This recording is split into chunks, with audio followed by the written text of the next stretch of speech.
할렐루야.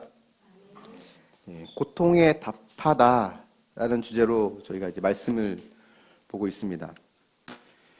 고통에 대해서 몇 주간의 설교를 한다고 해서 거기서 모든 해답을 다 찾을 수는 없죠.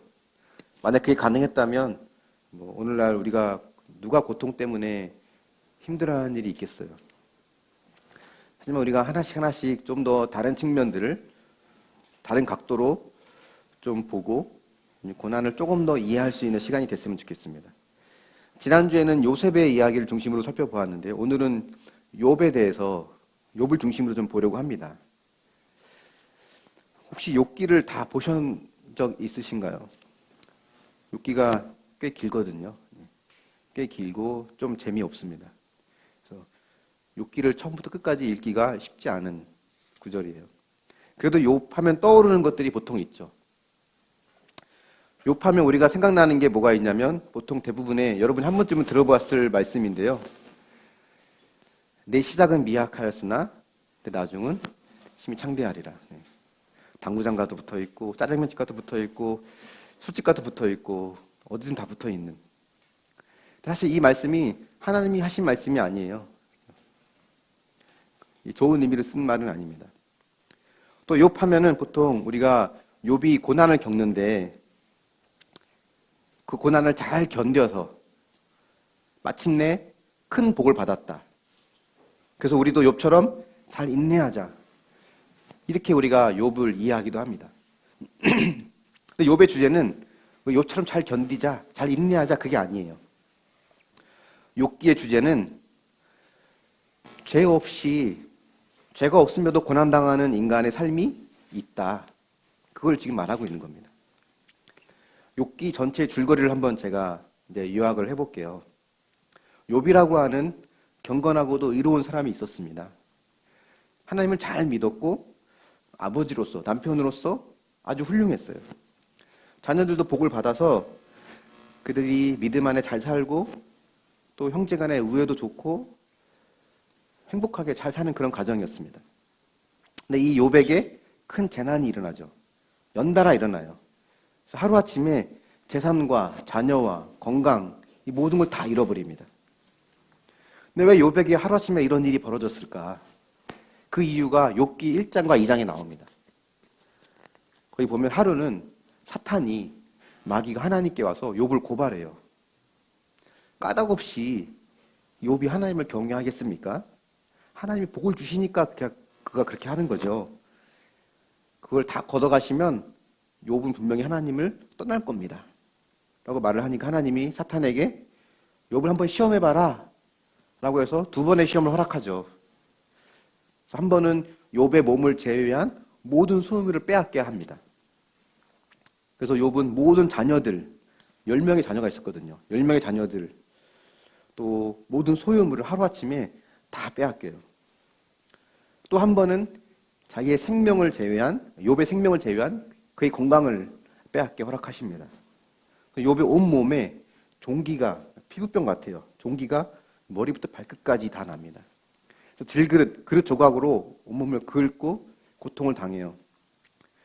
부인은 옆에서 차라리 하나님에게 욕하고 죽으라고 막말을 막 퍼붓습니다.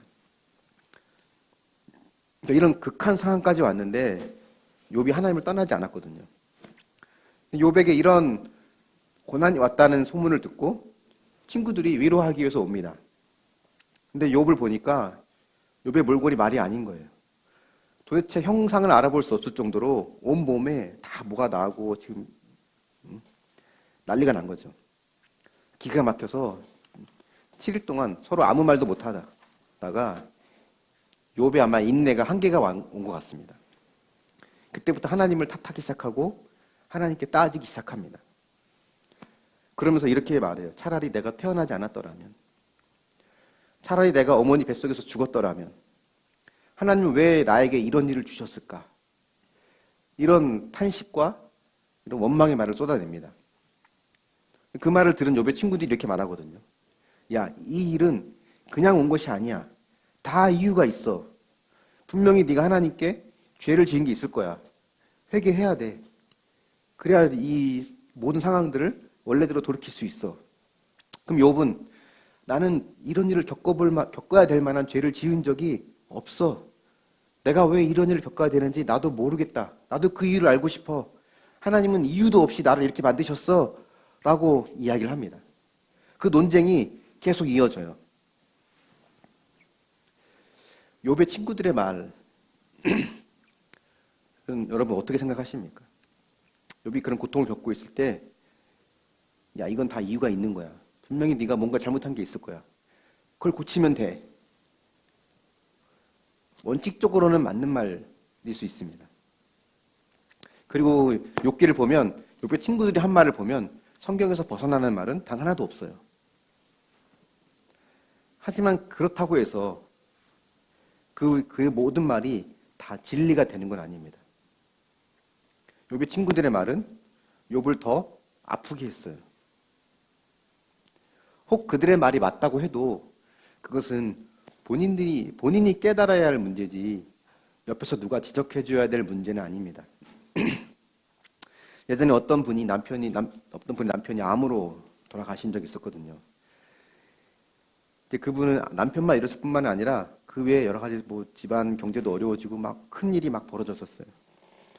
그러니까 어느 권사님이 죄를 많이 져서 그렇지 뭐, 지나가는 말로 하는 말을 제가 들었거든요. 그 말이 사실이든 아니든 그 말 자체가 그 사람의 마음을 찌르고 후벼 파는 말이 되잖아요. 욥의 친구들의 말은 원칙적으로는 맞는 말, 성경에 이르는 말, 있는 말, 그런 말들이에요. 그걸 그럴듯하게 끼워 맞추었지만 그들의 말이 다 맞지 않습니다. 그들의 말대로라면 이 땅에 겪는 시련과 고난은 우리가 바르게 살지 못했기 때문에 벌어지는 일이다 라고 말하는 거거든요. 만약 그렇다면 그들은 창세기 3장 18절 말씀을 잘 이해하지 못한 겁니다. 창세기 3장 18절에 이런 말이 있거든요. 죄로 인해서 땅은 너에게 가시덤불과 엉겅퀴를 낼 것이다 라고 하는 거예요. 이게 무슨 뜻이냐면 죄로 물든 세상은 완전히 망가졌기 때문에 네가 얼마나 선하게 사느냐, 착하게 사느냐, 정직하게 사느냐와 상관없이 불행한 일들은 일어나기 마련이라는 겁니다. 이 욥의 친구들 말 속에는 이런 생각이 있는 거예요. 하나님은 충분히 내가 길들일 수 있다. 인생이 별탈 없이 잘 굴러가는 거는 다 내가 반듯하게, 정직하게, 바르게 살아서 때문이고 제대로 풀리지 않는 거는 뭔가 잘못을 저질렀기 때문이다 라고 하는 거거든요. 근데 이것은 하나님을 윤리와 도덕이라는 그 잣대 아래로 끌어내리는 겁니다.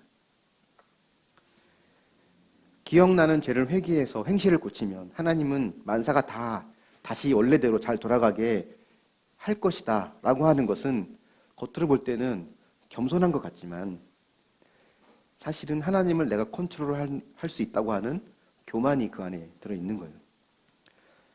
이런 친구들의 말에 욥은 이렇게 비판합니다. 욥기 16장 2절 말씀인데 같이 한번 읽어보겠습니다. 시작. 이런 말은 내가 많이 들었나니 너희는 다 재난을 주는 위로자들이로구나. 이런 고난과 아픔을 겪을 때 주변에서 이런저런 말 누가 안 했겠어요. 다 하는 말들이죠. 다 듣는 말들이고. 근데 그 말들이 나에게 재난을 준다는 거예요. 욥의 친구들은 욥에게 하나도 도움이 되지 않습니다. 욥은 계속해서 하나님께 질문해요. 왜 이런 일이? 왜 하필 나에게 이런 일이 일어난 겁니까? 이렇게 이 37장까지 욥과 친구들의 논쟁이 계속 이어집니다. 그리고 38장에 가서 드디어 하나님이 나타나세요. 우리가 읽었던 본문이 나와 있는데요. 1절 말씀 같이 한번 읽어보겠습니다. 38장 1절 말씀. 시작. 그때 여호와께서 폭풍우 가운데에서 욥에게 말씀하여 이르시되. 하나님이 이제 나타나신 거예요. 폭풍 가운데 나타나신 겁니다. 이제 욥이 그토록 알고 싶어 했던 이 고난이 왜 찾아오게 되었는지 이유를 들을 수 있는 좋은 기회가 된 거죠. 근데 하나님이 나타나시자마자 뭐라고 하셨느냐면 우리 또 2절부터 7절까지 말씀 같이 한번 읽어보겠습니다. 시작. 무지한 말로 생각을 어둡게 하는 자가 누구냐? 너는 대장부처럼 허리를 묶고 내가 내게 묻는 것을 대답할지니라. 내가 땅에 기초를 놓을 때 내가 어디 있었느냐? 내가 깨달아 알았거든 말할지니라. 누가 그것의 도량법을 정하였는지, 누가 그 줄을 그것의 위에 띄웠는지 내가 아느냐? 그것의 주추는 무엇 위에 세웠으며 그 모퉁이 돌을 누가 놓았느냐? 그때 새벽 별들이 기뻐 노래하며 하나님의 아들들이 다 기뻐 소리를 질렀느니라. 1절에 보면 하나님이 폭풍 가운데 임하셨어요. 그리고 2절부터 보면 너 한번 대답해봐 라고 하면서 땅에 기초를 놓을 때 넌 어디 있었냐? 누가 그것의 도량법을 정하였느냐? 하면서 하나님이 막 질문을 쏟아내십니다. 지금 하나님의 감정, 하나님의 마음이 어떤 것 같습니까? 어떤 감정으로 지금 말씀하시는 것 같아요? 왠지 화나신 것 같아요. 폭풍 가운데 나타나셔서 너 허리를 묶고 내가 묻는 거 대답해봐라 라고 하면서 하나님이 막 질문을 하시잖아요. 이 장면을 가만히 묵상해 보면 중요한 사실을 알 수 있는데요. 욥이란 인물은 욥기 1장에 보면 동방에서 가장 훌륭한 사람이다라고 평가해요. 하지만 욥이 그렇다고 해서 완전한 의인은 아닙니다. 그 역시도 죄인이에요. 고난 속에서 그가 욥기 1장과 2장까지는 이 고난을 주신 분도 하나님이시니 하나님께 영광을 돌릴 것이다 라고 멋지게 믿음으로 고백을 했거든요. 그런데 3장부터는 그가 끝까지 하나님을 계속 원망합니다.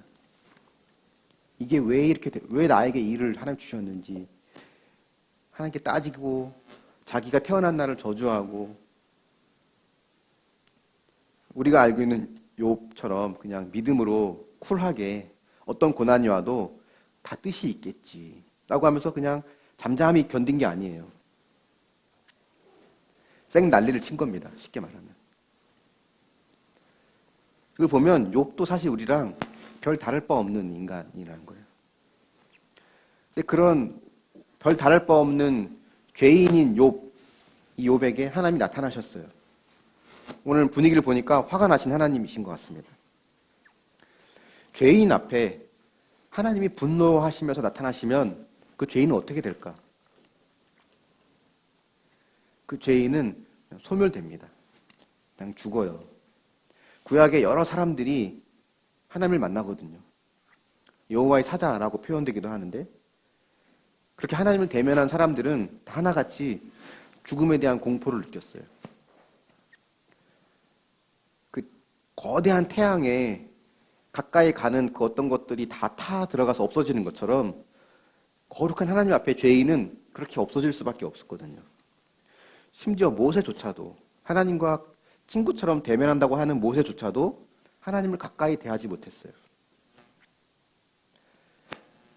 욥에게 나타나셔서 폭풍처럼 말씀하시는 것 이 자체가 사실은 은혜입니다. 게다가 1절 말씀 보면 욥에게 말씀하여 이르시되라고 되어 있는데 이 말씀하여 이르시되라는 번역을 다른 성경에서 보면 욥에게 대답하셨다라고 하거든요. 여러분 그 유튜브에서 우주의 크기라든가 뭐 이게 관련된 영상을 한번 찾아보시면 우리가 우주는 끝이 없다, 무궁무진하다라고 생각하지만 실제 우리가 생각하는 것 이상으로 상상할 수 없는 범위를 더 초월한 우주의 범위입니다. 근데 만약에 그 우주를 이 예배실 공간으로 한정 지은다면 우리가 있는 이 지구라고 하는 이 행성은 저 구석에 있는 먼지 하나에 불과해요, 정말로.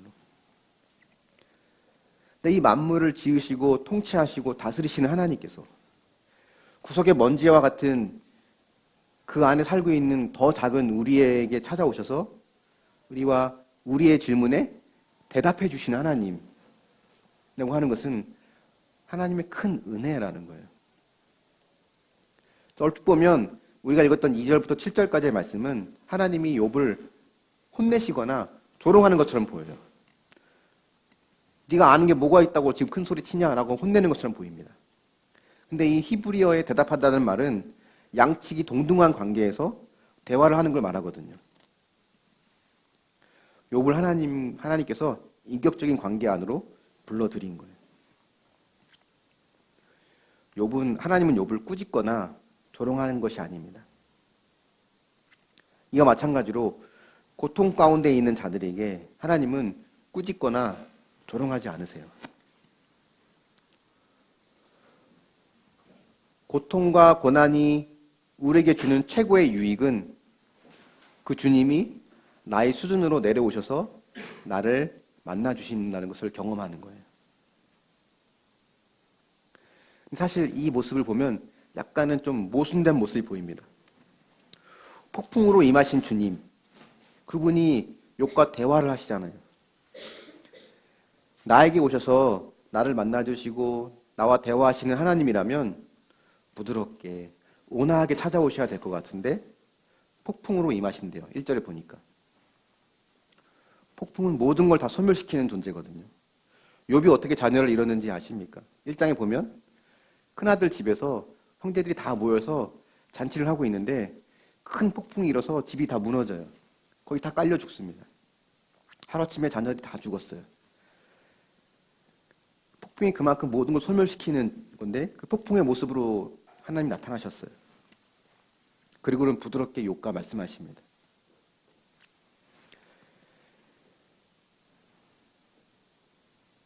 이게 하나님의 이중적인 모습입니다. 은혜롭고 인격적인 분인 동시에 압도적인 권능으로 찾아오시는 분.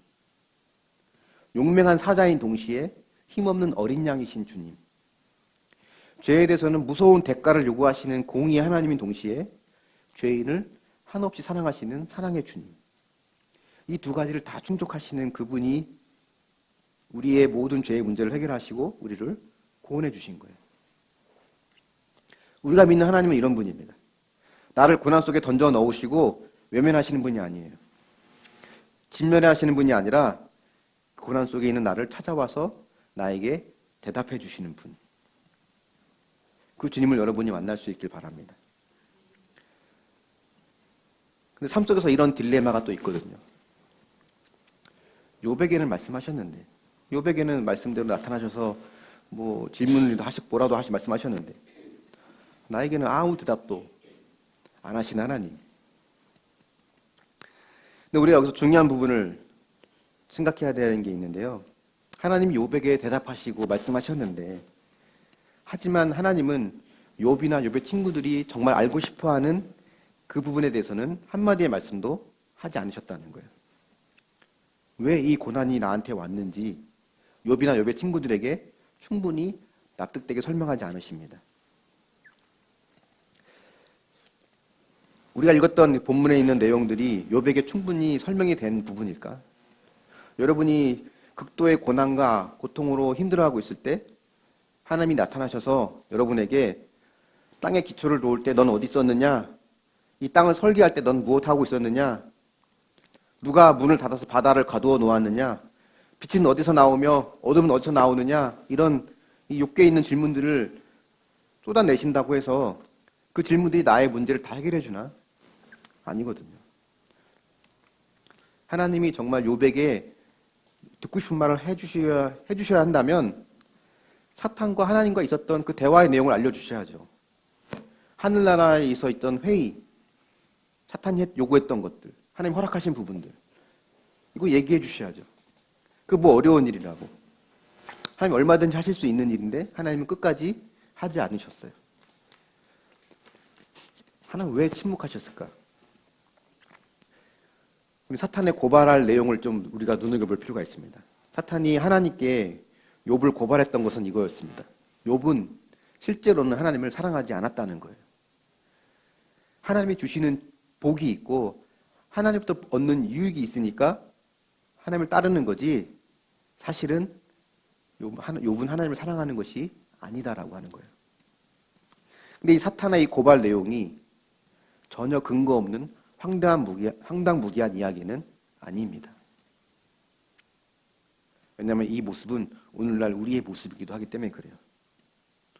어느 정도 인생이 잘 풀려나가면 주님이 날 사랑하는 것 같고 또 주님을 사랑하는 마음이 하늘 높이 치솟다가도 일이 풀리지 않고 내 인생이 바닥으로 곤두박질 치면 주님을 향한 내 마음도 같이 곤두박질 치는 것. 이것은 하나님을 그분 자체로 온전히 사랑하지 않기 때문에 생기는 일입니다. 만약 어떤 사람이 재벌가의 누군가와 사귄다고 했을 때 사람들이 제일 많이 수군거리는 말이 뭘까요? 돈 보고 사귀는 거 아니야? 그런 거 아니겠어요? 돈이 아니라 그 사람 자체로 한없이 만족스럽고 사랑스럽다는 것을 증명할 수 있는 방법은 내가 그 사람을 통해서 얻을 수 있는 이익이 하나도 없게 만드는 것. 그것뿐입니다. 이럴 때에도 변함없는 사랑을 유지한다면 그건 진짜 사랑이죠. 하나님이 기뻐하시는 믿음, 원하시는 믿음 바로 이겁니다. 우리를 둘러싼 조건이 어떠한 상관없이 그분을 향한 신뢰와 사랑을 잃지 않는 것, 그걸 원하시는 거예요. 근데 이런 믿음의 수준으로 우리를 이끌어가기 위해서 가장 좋은 방법은 안타깝게도 고난이라는 겁니다. 그래서 그 어떤 것도 하나님으로부터 기대할 것 없고 얻을 것이 없는 그 지점에 이르렀을 때 거기서 내가 하나님께 순종하고 기도하고 하나님을 찾는 그 씨름이 우리의 변화의 첫 출발점이 되는 거예요. 하나님은 욥이 이 단계까지 나오기를 원하신 겁니다. 나중에 뒤에 보겠지만 욥은 마침내 하나님을 하나님으로 인정하는 신앙까지 갑니다. 이렇게 욥이 한 단계 성장할 수 있었던 것은 하나님께서 고난당한 이유를 끝까지 알려주지 않았기 때문에 가능한 거예요. 하나님이 나의 기도에, 나의 고난의 상황에 침묵하시면 마음이 어렵죠. 정말 나 사랑하는가 회의도 듭니다. 하지만 분명한 것은 하나님은 그 안에서도 하나님만을 바라보는 신앙을 갖기를 원하시는 거예요. 하나님을 돈 때문에 사귀는 관계가 아니라 어떤 조건에도 사랑하는 그 진짜 사랑을 나누기를 원하시는 겁니다. 그래서 침묵의 상황, 하나님이 아무것도 하지 않으시는, 하나님이 철저히 외면하는 것 같은 그 상황이 올 때 그것은 나를 외면하시는 것이 아니라 나와의 더 큰 만남을 기다리시는 겁니다. 그 침묵 속에서 인내하고 참으며 하나님을 바라보는 그 믿음이 모든 게 다 깨달아지고 알아져서 믿는 믿음과는 차원이 다른 깊은 믿음이 되는 겁니다. 근데 우리 이런 생각이 들거든요. 저는 이쯤 오니까 이런 생각이 들더라고요. 나는 믿음으로 참고 견디는 게 아닌데 마지못해 참는 거고 죽지 못해 사는 건데 하나님을 떠날 수 없으니까 마지못해 믿음을 지키는 거지 내가 이런 침묵 속에서도 하나님을 신뢰하지 그런 좋은 마음으로 믿는 게 아닌데 그런 생각이 들거든요. 이것도 하나님이 받으실까? 근데 욥이 그랬어요. 욥이 처음부터 끝까지 아까 말씀드린 것처럼 이 모든 상황에 하나님의 선한 뜻이 있겠지라고 하면서 쿨하게 그냥 굳건히 앉아서 믿음을 잘 지킨 게 아니에요. 욥의 욥기를 자세히 보면 욥은 정말 쌩 난리를 치셨습니다. 진짜로. 하나님께 쌩 난리를 치고 친구들에게 온갖 말을 퍼붓고 욥도 죽지 못해 사는 거예요. 도망가지 못해서 그냥 그 자리에 있던 것뿐입니다. 하나님은 욥의 그 행위를 하나님이 기뻐하시는 믿음으로 받아주셨어요.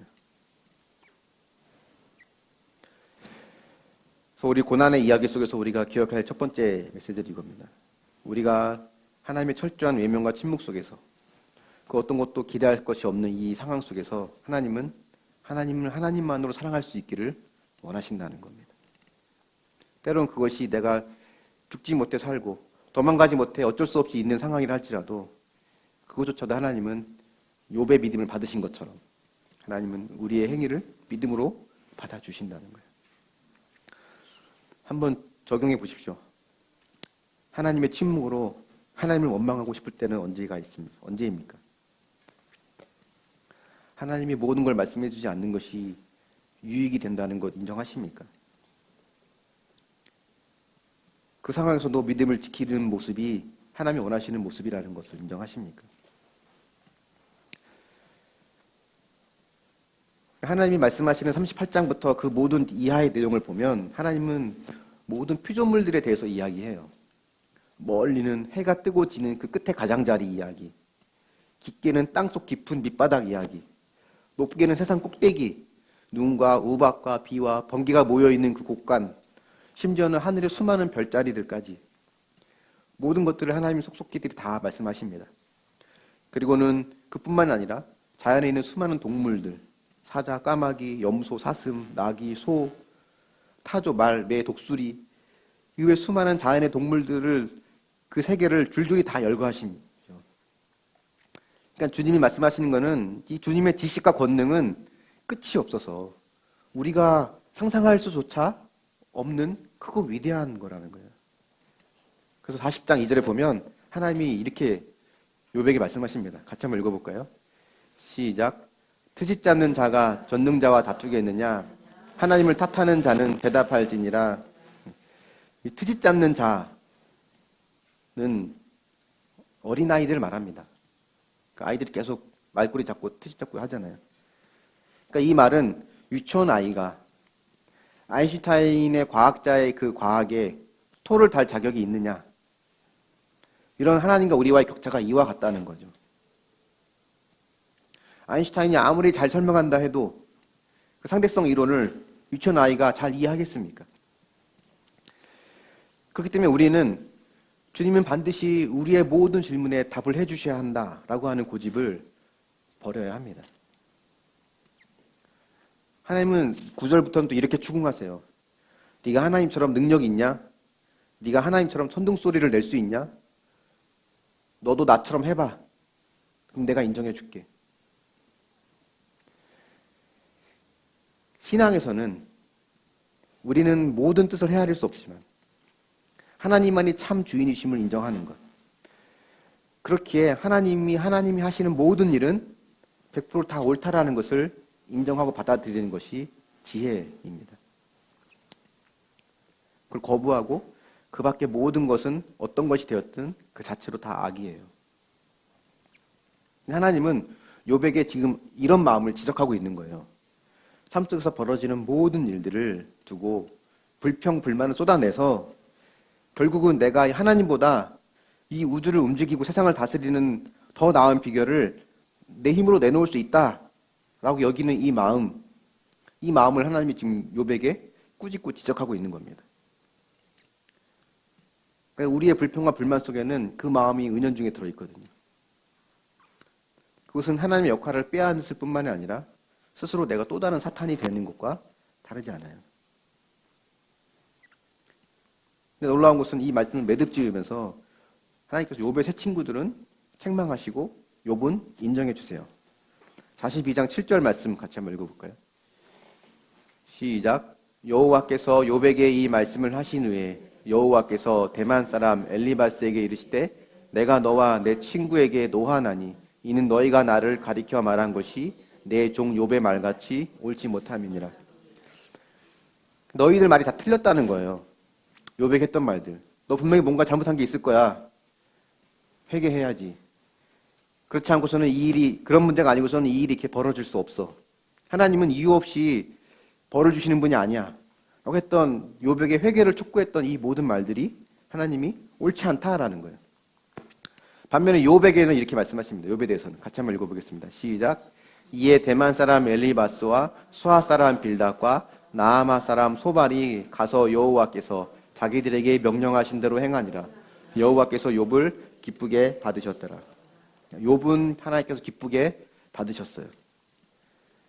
사실 좀 약간의 의외입니다. 멀리까지 친구들을 위로하기 위해서 온 욥을 위로하기 위해서 온 친구는 성경에 있는 말들을 잘 조합해서 했던 말들이 이 때문에 그들의 말이 옳을 것 같고 욥은 오히려 자신이 태어난 날을 저주하고 하나님의 지혜에 도전하고 울부짖고 불만을 터뜨리고 그 쌩 난리를 쳤는데 하나님은 욥을 기쁘게 받으셨다는 거예요. 욥의 이 모습이 정말 믿음의 본보기로 삼을 만한 그런 행위인가? 하나님 왜 욥을 기쁘게 받으셨을까? 우선은 일단 하나님은 사랑이 많으시고 용서를 기뻐하시는 분이죠. 그거 외에 또 중요한 사실이 있는데 욥은 처음부터 끝까지 기도를 멈추지 않았다는 거예요. 불만을 쏟아내긴 했지만 하나님 앞에 쏟아냈습니다.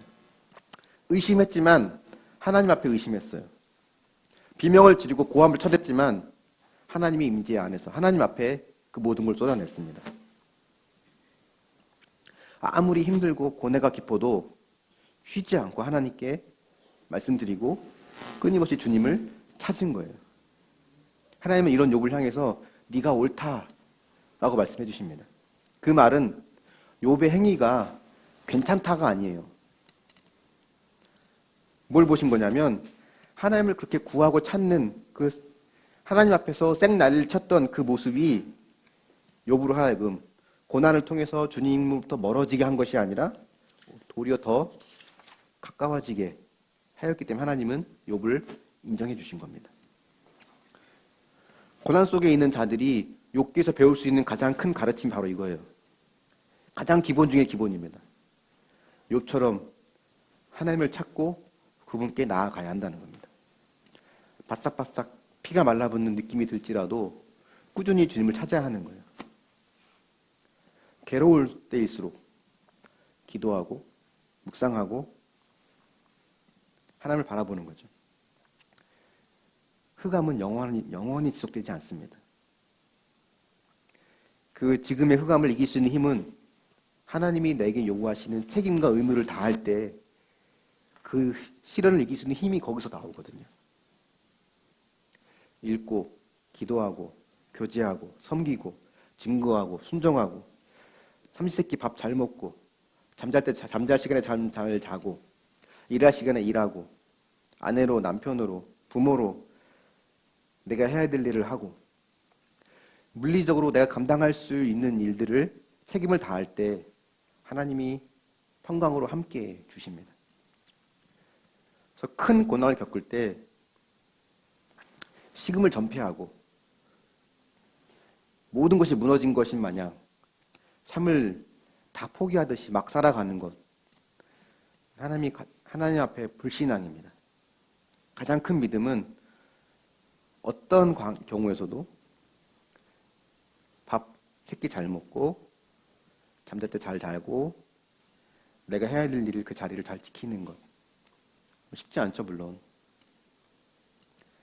그 책임을 다하는 마음 속에 하나님께서 견딜 수 있는 힘을 부어주시는 거예요. 시편 42편에 보면 시편 기자가 굉장히 낙심하고 불안한 상태에서 쓴 시임을 보여줍니다. 그 중에 일부를 한번 같이 읽어볼게요. 시작. 이제 이 일을 기억하고 내 마음이 상하는도다. 내 영혼아, 내가 어찌하여 낙심하며 어찌하여 내 속에서 불안해하는가. 너는 하나님께 소망을 두라. 그가 나타나 도우심으로 말미암아 내가 여전히 찬송하리로다.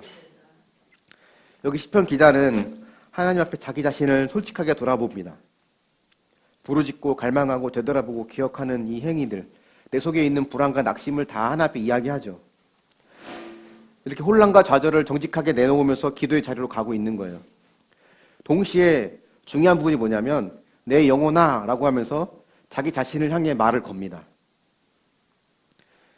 고난과 시련, 이 불안과 우울, 이 속에 있는 사람들이라면 늘 기억해야 될 것이 뭐냐면 물론 우리의 감정을 정직하게 살펴볼 필요가 있어요. 내 마음이 하는 이야기를 귀 기울여 들을 필요가 있습니다. 하지만 그 이야기가 옳지 않다고 판단될 때는 그 이야기에 도전해야 돼요. 예를 들면 이렇습니다. 어떤 경우에는 내 마음속에서 이런 생각이 들죠. 희망은 없어. 어차피 끝이야. 더 이상의 소망은 없어. 아무도 널 사랑하지 않아. 너 따위는 누구도 신경 쓰지 않아. 이런 말들이 내 마음에서 울릴 때 무심코 잠잠히 듣고만 있으면 안 된다는 거예요. 그때는 이렇게 내가 말을 걸어야 합니다. 내 영혼아, 그것은 어디에 소망을 두느냐에 따라 다르지. 너는 지금 어디에 소망을 걸고 있냐? 넌 지금 올바른 대상에 소망을 두고 있냐? 나를 사랑하는 사람이 왜 없다고 생각해?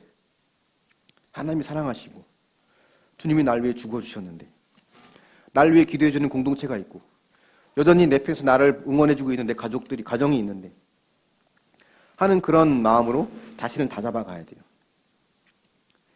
시편 42편의 기자가 자신의 마음과 대화하면서 하나님께 나아가고 그분을 바라보면서 스스로를 다독거리는 이 부분을 통해서 로이드 존스라고 하는 목사님이 이렇게 설교 가운데 말씀하셨습니다. 삶 속에서 부딪히는 불행 가운데 많은 부분은 자신과 대화하는 대신에 자신의 소리에 귀를 기울이기 때문이다.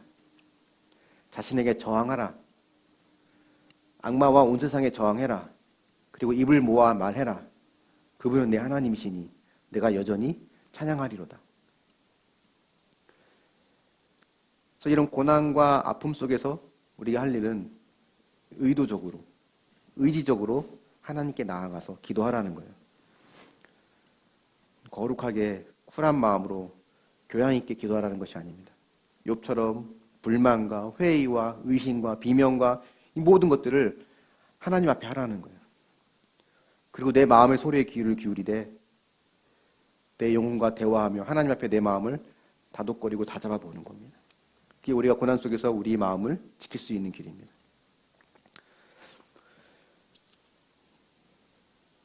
한번 적용해 보십시오. 고난과 고통이 올 때 하나님을 더 멀리 하지 않았습니까? 내 마음에서 나오는 불안과 두려움, 좌절을 그대로 받아들여서 더 큰 고난을 겪고 있지는 않습니까?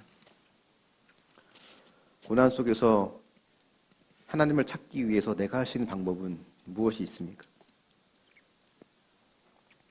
말씀의 결론을 맺어보겠습니다. 욥기 42편 6절을 보면 욥이 이렇게 말해요. 그러므로 내가 스스로 거두어들이고 티끌과 제 가운데에서 회개합니다. 이렇게 이야기합니다. 여기 보면 회개한다라는 말이 좀 걸려요. 왜냐하면 회개는 언제 하냐면 내 죄가 발견될 때 하는 거잖아요. 지금 근데 여태까지 한 얘기가 뭐냐면 욥은 자기 죄 때문에 당한 고난이 아니라는 거거든요. 여기서 회개합니다라고 해서 자기 죄를 고백하는 회개라고 말한다면 지금까지 욥의 친구들이 말했던 것, 그거 네가 뭔가 잘못했기 때문에 벌어진 일이잖아. 네가 회개해야 돼 라고 말하는 그들의 지적이 옳다고 여기는 걸 인정하는 것이거든요. 근데 여기 나와 있는 이 회개라는 말은 히브리 단어를 보면 정확한 의미는 취소한다라는 뜻입니다. 취소한다는 거예요. 욥이 뭘 취소하는 것까? 욥은 이 모든 과정 속에서 마지막까지 하고 싶지 않았던 그 일을 지금 하겠다고 선언하는 거예요. 뭐냐면 나는 의롭고 떳떳하기 때문에 하나님은 반드시 이 모든 일에 앞뒤 사정을 설명하고 공개적으로 나를 지지해 줘야 한다고 하는 이 요구를 이제 내가 철회하겠습니다. 취소하겠습니다라는 거예요. 이건 즉 어떤 뜻이냐면 하나님을 조정하려고 하는, 하나님을 움직이려고 하는 시도를 포기하겠다는 것. 또 어떤 뜻이냐면 하나님 앞에 엎드리고 그분을 원래 하나님의 자리로 내가 돌려놓겠습니다. 그리고 다른 속셈 없이, 다른 계산 없이 그분이 내게 이익을 주든 손해를 주든 그 어떤 계산 없이 오직 하나님이란 이유 하나만으로 하나님을 나의 주님으로 섬기기를 원합니다. 라고 하는 그 고백을 욥이 지금 하는 거예요. 그러니까 이젠 더 이상 내가 왜 이 고난을 당해야 되는지 이유를 알 필요가 없어진 거죠. 욥이 그렇게 할 수 있었던 이유, 욥이 또 그렇게 해야만 했던 이유는 또 동시에 우리 역시도 때로는 삶 속에서 아무런 음성을 듣지 못하고 고난과 고통 속에서 괴로워하고 있는 이 시대 속에서 여전히 하나님을 신뢰하고 사랑할 수밖에 없는, 사랑해야만 하는 그 이유는 욥이 동전 한 푼 없는 알몸이 되어서 육체적인 고통을 겪은 것처럼 예수님이 모든 걸 잃어버리고 발가벗겨져서 십자가형을 당하셨기 때문입니다. 욥은 하나님께 버림받은 느낌을 받았지만 예수님은 느낌이 아니라 실제로 제자들과 가족들 그리고 하나님으로부터 철저하게 버림받으셨어요. 그렇게 지옥 같은 고통을 겪으신 그분이 아무것도 바라지 않고 하나님만을 섬기고 하나님만을 사랑하는 그 마음으로 우리를 사랑하시고 구원해 주셨습니다. 여러분 혹시 어떤 위로도 얻지 못하는 고난 속에 있었습니까? 누구 하나 내 마음을 알아주지 않는 아픔 속에 있었나요? 아무도 내 옆에 없는 것이 아니라 하나님이 함께하고 계신다는 것을 믿으셔야 합니다. 왜냐하면 내가 가는 이 길을 예수님이 이미 가셨기 때문에 그래요. 이 길 끝에는 또 주님이 우리를 기다리고 계실 겁니다. 이 믿음으로 승리하는 저와 여러분이 될 수 있기를 예수님의 이름으로 축원합니다. 아멘. 같이 자리에 일어나셔서 우리 주가 보이신 생명의 길, 그분이 나를 단련하신 후에는 내가 정금같이 나오리라고 하는 고백을 담아서 하나님께 찬양으로 나가기 원합니다.